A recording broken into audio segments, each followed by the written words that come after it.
How to log in to ADP account. So if you want to log into your ADP account, then first you need to open up a browser, any browser that you are comfortable with. And I'm here with Chrome browser. Simply go for the search bar and search for ADP login. Once you've searched, here you will have login under ADP. Click on that. And now you can go for sign in, which is on the upper right. And now you can choose an option. Go for next. And then it will take you to the sign in page, right?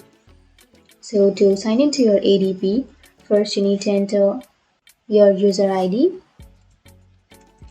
And once you enter your user ID, you need to click on next. But if you forgot your user ID, then go for forgot user ID so that you can recover your account. Or you can go for remember user ID if you want to save your user ID on your laptop or your PC while you log in next time.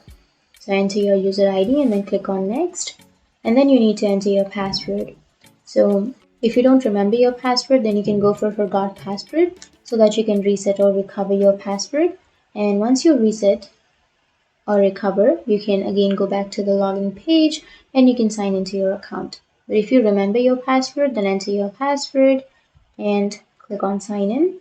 And once you click on sign in, it will sign you into your account if your information is correct. So that's it. That's how you log into your ADP account. And if you have any questions, feel free to comment below. Thanks for watching.